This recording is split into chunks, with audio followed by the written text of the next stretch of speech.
अस्सलाम वालेकुम वरहमतुल्लाहि वबरकातुह। उम्मीद करता हूँ कि आप सब लोग बखैर व आफ़ियत होंगे। और आज हम पढ़ने जा रहे हैं अपना सबक नंबर 10। और आज के सबक में हम पढ़ेंगे स्ट्रक्चर ऑफ डिक्लरेटिव सेंटेंसेस पॉजिटिव। यानी आज के सबक में हम पढ़ेंगे कि कोई ऐसा जुमला जो बयान दे रहा हो, जिसमें हम खबर दे रहे हों किसी चीज़ के बारे में, और वो खबर पॉजिटिव में हो, मुस्बत में हो, तो उसको हम कैसे बनाएंगे, क्या तरीक़ेकार है, क्या खाका है इस तरह के जुमले या इन तरह के जुमले बनाने का, इसको हम इंशाल्लाह आज के इस सबक में पढ़ेंगे। पढ़ने जा रहे हैं जुमला खबरिया मुस्बत बनाने का क्या तरीक़ा है। लेकिन उससे पहले हमारे लिए ज़रूरी है कि हम जानें कि जुमला खबरिया क्या है, जिसे इंग्लिश में आप कहते हैं डिक्लेरेटिव सेंटेंसेस। तो अगर आपने मेरे पिछले सबक को पढ़ा होगा, जिसमें मैंने जुमलों की अक़साम के बारे में बात की थी, तो इसमें बताया था कि जुमले 4 तरह के होते हैं, जिसमें से एक इम्परेटिव है, जिसको आपने तफसील से पढ़ लिया। दूसरा क्या बताया था? Declarative sentence. और मैंने बताया था डिक्लेरेटिव सेंटेंस किसे कहते हैं। मैंने बताया था कि 2 तरह के होते हैं, पॉजिटिव भी होता है, नेगेटिव भी होता है। पॉजिटिव का मतलब मुस्बत और नेगेटिव का मतलब मनफी। मुस्बत का मतलब जिसमें नहीं ना हो, और मनफी का मतलब जिसमें नहीं हो।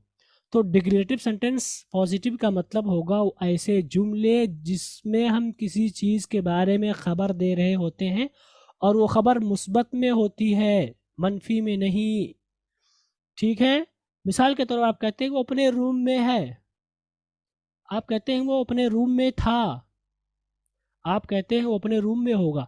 तो आप देख सकते हैं कि इन तीनों मिसालों में आप ख़बर दे रहे हैं उसके बारे में, किसी आदमी के बारे में। वो या जैद आप ले सकते हैं, आयशा ले सकते हैं, समा ले सकते हैं, कुछ भी आप ले सकते हैं। वो अपने रूम में है, या वो अपने रूम में थी या था, वो अपने रूम में होगी या होगा।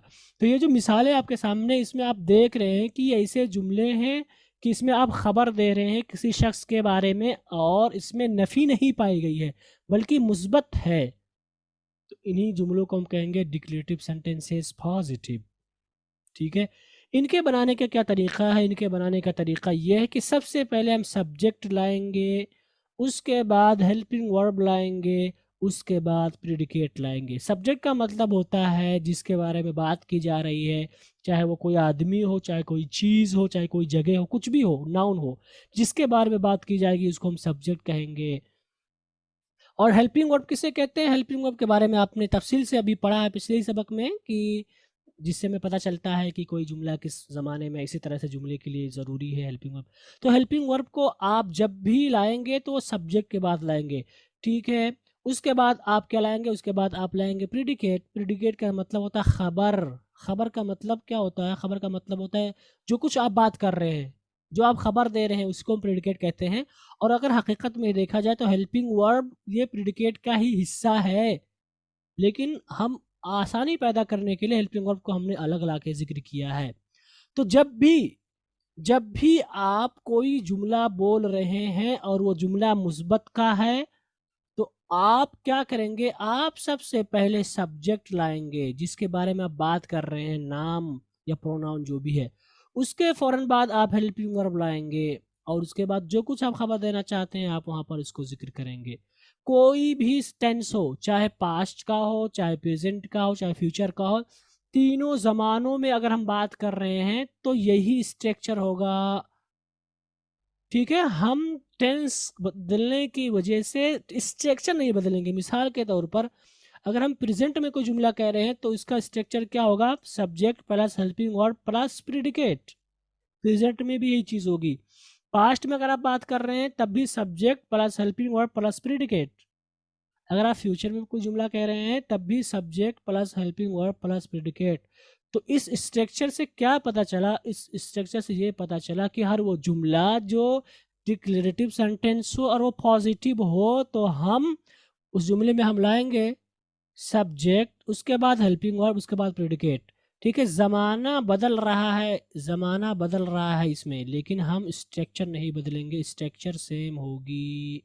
हाँ, अलबत्ता ये ज़रूर होगा कि हेल्पिंग वर्ब बदलेगा। अब प्रेजेंट की हेल्पिंग वर्ब अपनी अलग है, इज़ आर एम है तो यहाँ आप इज़ आर एम लाएंगे। पास्ट का हेल्पिंग वर्ब वाज वर है तो आप यहाँ पर वाज वर लाएंगे। फ्यूचर का हेल्पिंग वर्ब विल या शैल मान लीजिए, तो यहाँ पर आप विल या शैल लाएंगे। तो ज़माना बदलेगा, उसके साथ साथ हेल्पिंग वर्ब बदलेंगे हम, ठीक है, हेल्पिंग वर्ब बदल, लेकिन इसकी जगह नहीं बदलेंगे। सब्जेक्ट भी बदलेगा, कभी आप ही के बारे में बात करेंगे, कभी शी के बारे में बात करेंगे, कभी अहमद के बारे में बात करेंगे, कभी असमा के बारे में बात करेंगे, कभी आयशा के बारे में बात करेंगे, ठीक है। खबर भी आपकी बदलेगी, कभी आप कहें डॉक्टर है, नर्स है, तालिब इल्म है, गायब है, मौजूद है, जो भी, लेकिन इसकी जगह नहीं बदलेगी। ये चीज़ आपको ध्यान में रखनी है कि सब्जेक्ट के अल्फाज बदलेंगे, हेल्पिंग वर्ब बदलेगा, प्रेडिकेट बदलेगा, इसके अल्फाज बदलेंगे, लेकिन ये जगह सेम रहेगी। सबसे पहले आप सब्जेक्ट ही कहेंगे, उसके बाद हेल्पिंग वर्ब कहेंगे, उसके बाद प्रेडिकेट कहेंगे या लिखेंगे या बोलेंगे, जो भी आप कहें, ठीक है। तो इसकी जगह नहीं बदलेगी। तो गोया कि क्या पता चला, पता ये चला कि जो भी हम जुमला बोलेंगे अगर वो डिक्रेटिव सेंटेंस है, पॉजिटिव है, तो हम subject plus helping verb plus predicate ही को फॉलो करेंगे। हम आपको मिसाल देते हैं उर्दू की, उर्दू में भी ये चीज़ पाई जाती है। उर्दू में अगर हम कोई जुमला बोलते हैं तो सबसे पहले हम क्या बोलते हैं, सबसे पहले हम मुब्तदा बोलते हैं। मुब्तदा का मतलब सब्जेक्ट, जिसे आप कहते हैं जिसके बारे में बात की जा रही है। उसके बाद हम खबर लाते हैं, ठीक, जो कुछ आप बात कर रहे हैं। उसके बाद हम अलामत ज़मान या मुआविन फ़ेल लाते हैं, यानी है, हूँ, था, थी, थे, जो भी आप लाना चाहते हैं, ठीक है। तो अगर हम मिसालों को देखें तो यहाँ पे आप देख सकते हैं कि मेरा बेटा एक डॉक्टर है, यह हाल में जुमला है। यहाँ पे आप देख सकते हैं कि सबसे पहले हमने क्या इस्तेमाल किया, सबसे पहले हमने इस्तेमाल किया मेरा बेटा, जो कि सब्जेक्ट बन रहा है, ठीक है। उसके बाद हमने क्या इस्तेमाल किया, उसके बाद हमने इस्तेमाल किया एक डॉक्टर, उसके बाद हमने इस्तेमाल किया एक डॉक्टर, उसके बाद हमने इस्तेमाल किया है, ठीक है, क्योंकि ये प्रेजेंट में हाल में, इसलिए हमने है इस्तेमाल किया। और है का जो सिस्टम और रूल है सिंगुलर के साथ, मेरा बेटा एक डॉक्टर है। तो यहाँ पे आप देख सकते हैं कि पहले मुब्तदा को फॉलो किया हमने, फिर खबर को, उसके बाद अलामत ज़मान या मुआविन फ़ेल को। ये हाल की बात हुई।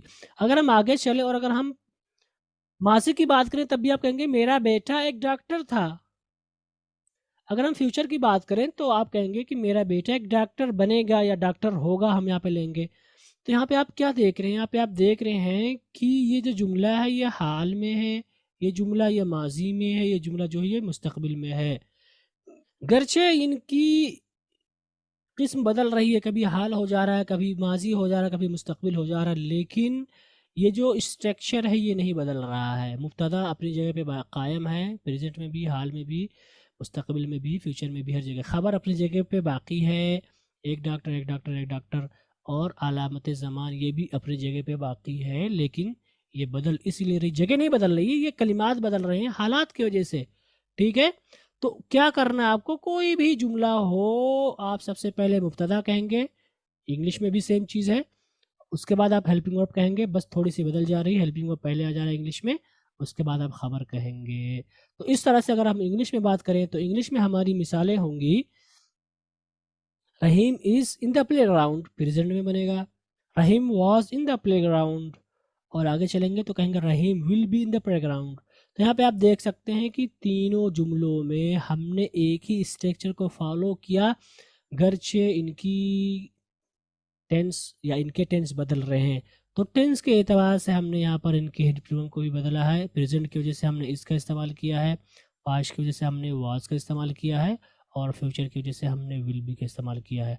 तो क्या पता चला, पता ये चला कि कोई भी सेंटेंस अगर वो डिक्लेरेटिव है, आप उसमें खबर दे रहे हैं, तो उसको स्ट्रक्चर होगा सबसे पहले सब्जेक्ट, उसके बाद हेल्पिंग वर्ब, उसके बाद प्रेडिकेट।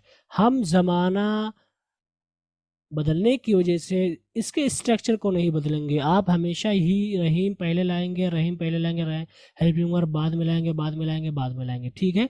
आप नहीं कहेंगे Rahim is in the playground, present में आप नहीं कहेंगे कि Rahim in the playground was, इस तरह नहीं बोलेंगे आप। इस तरह फ्यूचर में आप नहीं कहेंगे in the playground will be Rahim, बल्कि सेम स्ट्रक्चर होगा, जैसा कि आप यहाँ पर देख सकते हैं। तो इस चीज़ का आपको ख्याल रखना है कि आपको एक ही स्ट्रक्चर को फॉलो करना है, बस इनके हेल्पिंग वर्ब को हम बदलेंगे। तो ये आज का सबक था और मैंने एक ही सेंटेंस लिया। इंशाल्लाह कल हम नेगेटिव के बारे में पढ़ेंगे तफसील के साथ, उसके बाद हम इंट्रोगेटिव के बारे में पढ़ेंगे और इंट्रोगेटिव नेगेटिव के बारे में पढ़ेंगे। तो गोया कि ये 4 किस्में हो जाएंगी, declarative positive, declarative negative, interrogative positive, interrogative positive negative, interrogative negative. इनको इंशाल्लाह हम तफसील से पढ़ेंगे एक एक करके, फिर उसके बाद हम बहुत सारा एक साथ पढ़ लेंगे, क्योंकि हम जब ये समझ जाएंगे तो आगे हमारे जो दुरुस्त होंगे वो हमारे लिए आसान हो जाएंगे। तो इसलिए हमने आज एक ही पढ़ा है ताकि बहुत ज़्यादा बोझ ना हो, आप स्ट्रक्चर को समझ जाए। तो आज के सबक का खुलासा किया है। आज के सबक का खुलासा ये है कि जब भी आप कोई ऐसा जुमला कह रहे हैं जिसमें आप खबर दे रहे हैं किसी चीज़ के बारे में, तो उसके लिए आप सबसे पहले सब्जेक्ट कहेंगे या लिखेंगे, उसके बाद आप हेल्पिंग वर्ब लिखेंगे, उसके बाद आप प्रेडिकेट का इस्तेमाल करेंगे। और ये ज़माने के हिसाब से इनका खाका नहीं बदलेगा, बल्कि अल्फाज बदलेंगे, कलिमात बदलेंगे, हेल्पिंग वर्ब बदलेंगे, लेकिन इनकी जगह एक ही रहेगी। जैसे कि आप देख सकते हैं प्रेजेंट में भी वही स्ट्रक्चर फॉलो करेंगे, पास्ट में भी वही स्ट्रक्चर फॉलो करेंगे और फ्यूचर में भी वही स्ट्रक्चर फॉलो करेंगे। तो ये आज का दर्स है। अब हम आगे चलते हैं और हम, जैसा कि मैंने आपको आज बताया स्ट्रक्चर के बारे में, और स्ट्रक्चर कौन सा था? स्ट्रक्चर था डिक्लेरेटिव सेंटेंसेस, जुमला खबरिया, पॉजिटिव मुस्बत में। तो इसलिए हमारे लिए ज़रूरी है कि जो कुछ हमने आज सीखा इसको हम प्रैक्टिकल में लाएं, अमली तत्बीक दें, ताकि जो कुछ हमने पढ़ा है उसको हम समझ सकें। तो इसलिए हमने 20 जुमले आपके लिए लिख दिए हैं। अब आपको इनको उर्दू वाले को इंग्लिश में करना है और इंग्लिश वाले को उर्दू में करना है। ठीक है, तो उम्मीद करता हूँ कि आप लोग कर लाएंगे, और बहुत मुश्किल नहीं है, बहुत आसान जुमले हैं। धीरे धीरे इंशाल्लाह हम आगे बढ़ाएंगे, बड़े बड़े जुमले करेंगे, लेकिन पहले हम इन 4 किस्मों को पढ़ लें। तो जब तक हम एक एक जुमले को पढ़ेंगे ताकि हमें आसानी समझ में आ जाए। ठीक है, और उम्मीद करता हूँ कि सारे अल्फाज मानी वाज़ेह होंगे, लेकिन फिर भी मैं पढ़ना चाहूँगा आपके लिए। अगर आप कॉपी लेकर बैठे हो तो प्लीज़ लिख लें, इसलिए मैंने कहा था कि कॉपी लेकर बैठे, ताकि अल्फाज मानी जो भी बातें आपको नहीं लगे उनको आप लिख लिया करें। तो पहला है खालिद और उसकी बहन मॉल। ये मॉल है, मॉल का मतलब जानते ही मॉल। तुम कल इस वक्त का मतलब होगा एट दिस टाइम। कल का मतलब टुमारो, जो कि फ्यूचर की बात हो रही है। ठीक है, कल इस वक्त, टुमारो एट दिस टाइम। आपके वालिद मस्जिद में थे, आप जानते हैं। सबाह और हमूद इस वक्त छत पर हैं। छत का मतलब रूफ। मैं फ़िलहाल अपने नानी के घर हूँ। ना, फ़िलहाल का मतलब this time, at this time, या रिसेंटली। नानी के घर जानते ही आप। ये लो अपनी किताब, ये मेरे बैग में थी। वहाँ मत जाओ, वो गुस्से में है। वो सब अच्छे लोग नहीं हैं। लोग का मतलब पीपल, अच्छे का मतलब गुड। वो लड़कियां मेहनती हैं। मेहनती का मतलब हार्ड वर्किंग। मेरी घड़ी की कीमत का मतलब प्राइस या रेट 10,000 रुपये है। इंग्लिश में देखते हैं। There are in the canteen, my father was at the bus stop at this time. At this time का मतलब इस वक्त। I will be in the programme hall at 10 AM, 10 बजे। Ayesha was absent today, absent गैर हाजिर। Abdul Basit will be in his room. Rahim and Qari are classmates. Classmate का मतलब class साथी या हम सबक। Ruqaiya and Saima were in the kitchen. She was with her brother. We are Indians, बहुत ईजी जुमला है। The guests were from USA। Guest का मतलब मेहमान, और जमा आएगी मेहमानान। तो ये आपके अल्फाज ज़मानी। उम्मीद करता हूँ कि आपको समझ में आया होगा।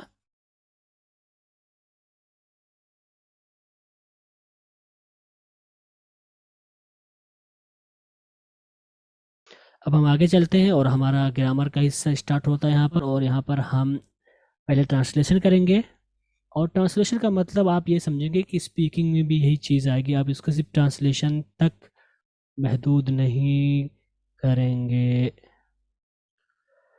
तो हम सबसे पहले हम इंग्लिश से उर्दू लेंगे, और इसमें से हमारा पहला जुमला है they are in the canteen.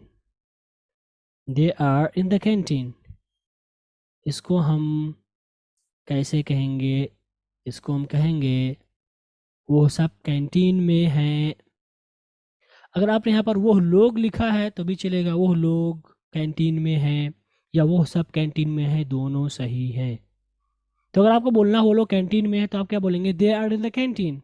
लिखना हो तब भी ये कहेंगे। तो तर्जुमे का मतलब आप सिर्फ लिखने तक महदूद नहीं करेंगे, बल्कि सामने वाला बोल रहा है या आप बोलना चाहते हैं तब भी यही चीज़ें होंगी।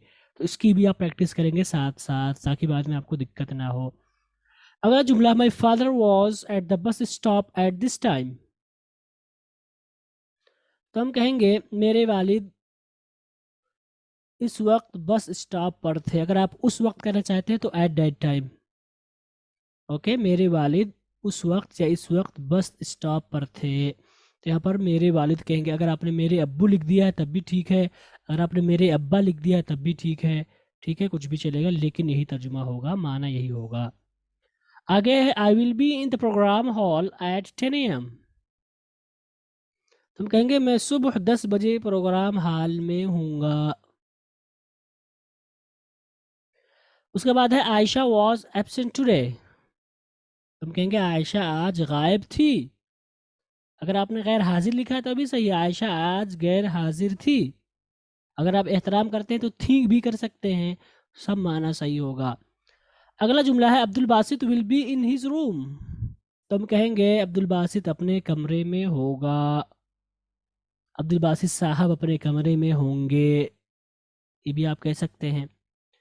अगला जुमला है रहीम एंड कारी आर क्लासमेट्स। तो हम कहेंगे रहीम और कारी क्लास साथी हैं, या हम जमात हैं, या हम सबक हैं।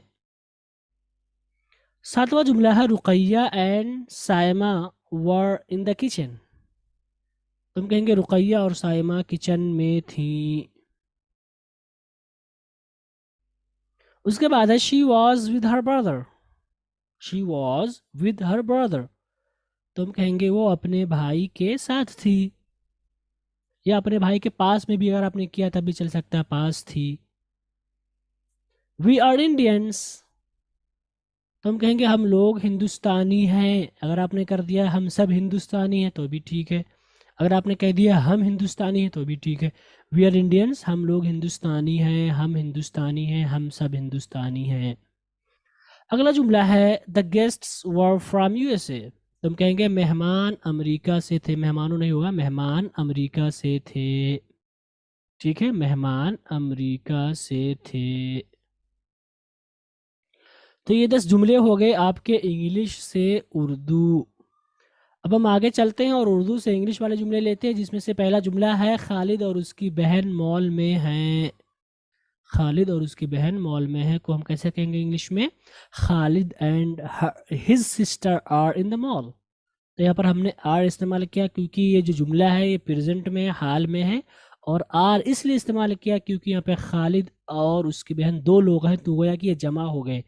तो जमा के साथ हम क्या इस्तेमाल करते हैं प्रेजेंट में? आर, इसलिए हमने आर का इस्तेमाल किया। Khalid and his sister are in the mall. दूसरा जुमला है तुम कल इस वक्त सऊदी में होगे। तुम कल इस वक्त सऊदी में होगे, इसको हम कहेंगे you will be in Saudi by this time tomorrow. ठीक है, इस वक्त बाय दिस टाइम का मतलब इस वक्त तक, यानी वही माना है। अगर आपने एट दिस टाइम कर दिया तो भी ठीक है। You will be in Saudi, आप सऊदी में होगे, तुम सऊदी में होगे, बाय दिस टाइम इस वक्त तक, टुमारो कल। अगर आपने लिखा है tomorrow you will be in Saudi by this time तो ये भी सही है। अगर आपने लिखा है by this time tomorrow you will be in Saudi, ये भी सही है। अगला जुमला है आपके वालिद मस्जिद में थे। तो हम कहेंगे your father was in the mosque. यहाँ पे हमने वॉज इस्तेमाल किया क्योंकि फादर ये सिंगुलर है इसलिए। आगे सबाह और हमूद इस वक्त छत पर हैं, तो हम कहेंगे Sabah and Hamood are on the roof at this time. ठीक है, एट दिस टाइम का मतलब इस वक्त। तो सबाह और हमूद आर, यहाँ पे हमने आर इस्तेमाल किया, क्यों? क्योंकि सबाह और हमूद ये प्लूरल हो गए, दो लोग हो गए। एक चीज़ आपको बताना चाहूँगा जहाँ पर लोग बड़े बड़े लोग गलती करते हैं। तक्की में जामिया मिल्लिया में था एक प्रोग्राम में, वहाँ पर एक प्रोफेसर ने इस्तेमाल किया दिस टाइम, उन्होंने ऐड का इस्तेमाल नहीं किया जो कि गलत था। और आप अगर ध्यान से सुनेंगे लेक्चर किसी का तो ऐन मुमकिन है, बहुत मुमकिन है कि आप सुने कि वो सिर्फ दिस टाइम बोल रहा है। इस कॉन्टेक्स्ट में आप ऐट ज़रूर लगाएंगे टाइम के बारे में, इस वक्त एट दिस टाइम ऐट आना ज़रूरी है। अगर आप सिर्फ दिस टाइम बोलते हैं तो इसका मतलब होगा इस दफ़ा, इस मर्तबा, जैसे बोलते हैं ना इस बार, दो बार, तीन बार, तो वहाँ पे बार का माना आता है, बार, दफ़ा। इसलिए आपके लिए ज़रूरी कि आप एट दिस टाइम लगाएं। सिर्फ दिस टाइम कहने का मतलब होगा कि यहाँ पर ये गलत होगा। और मैं भी गलत ही इस्तेमाल करता था, लेकिन मैं जैसा कि बताया हूँ कि मैं पढ़ाता हूँ बाहर वालों को, तो मैं चूँकि इंग्लिश में बात करनी रहती है, तो उससे मैंने कहा था ये जुमला दिस टाइम, तो वो समझ नहीं पाया था। उसने बताया कि अगर आप दिस टाइम कहते हो तो इसका मतलब होगा कब मर रहा, हाउ मेनी टाइम्स, कितनी दफ़ा, इसलिए आपके लिए ज़रूरी कि आप ऐट इस्तेमाल करें ताकि ये पता चले कि इस वक्त। तो यहाँ पर चूंकि बहुत सारे लोग गलती करते हैं, इसलिए मैंने मुनासिब समझा कि एक्सप्लेन कर दूं। आप एट दिस टाइम कहेंगे इस वक्त के माने में। अगला जुमला है मैं फ़िलहाल अपने नानी के घर हूँ।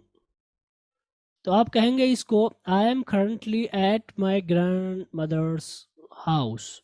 आई एम करंटली, फ़िलहाल, करंटली का मतलब फ़िलहाल, आई एम मैं हूँ, at my grandmother's house अपने नानी के घर।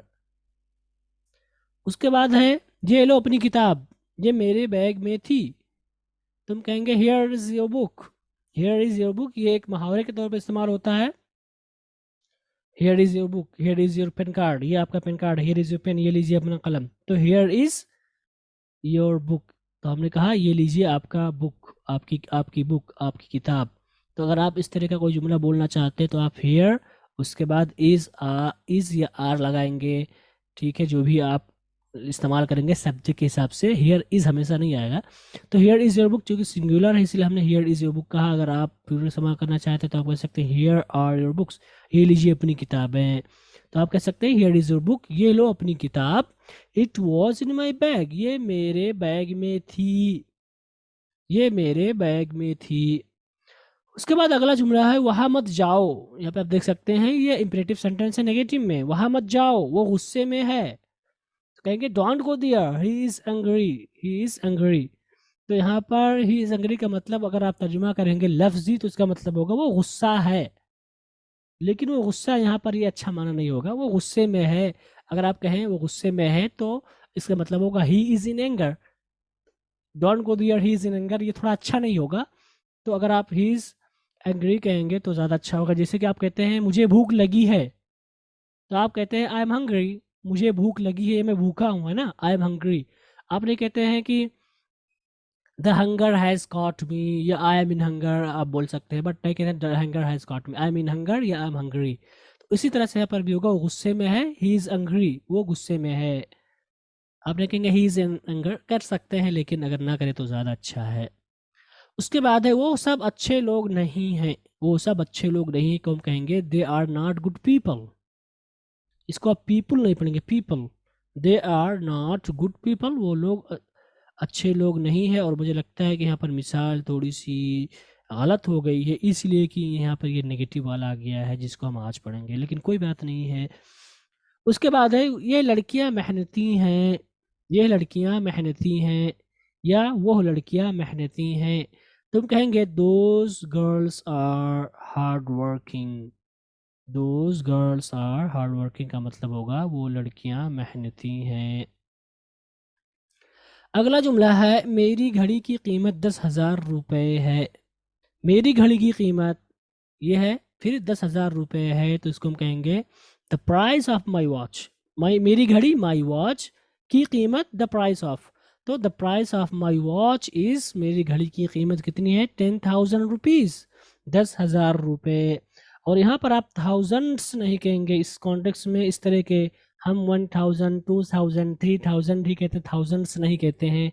इनको हम तफसील से पढ़ेंगे इंशाल्लाह आने वाले दुरूस में कि कब हम थाउजेंड्स कहेंगे कब थाउजेंड कहेंगे। लेकिन यहाँ पर सिर्फ थाउजेंड होगा, थाउजेंड्स नहीं होगा कि आप 10 देख रहे हैं और यहाँ पर थाउजेंड ले आए, नहीं, थाउजेंड ही होगा, 10,000, 10,000 रुपीज़। ओके, हम इंशाल्लाह इसके बारे में अगले सबक में पढ़ेंगे। उम्मीद करता हूँ कि आज का सबक आपने समझा होगा। तो इस तरह से आज का ये हमारा सबक ख़त्म हुआ और इंशाल्लाह हम कल आपसे मिलेंगे फिर से नए लेसन के साथ, नई बहस के साथ, नई बातों के साथ। वस्सलामु अलैकुम वरहमतुल्लाहि वबरकातुहू।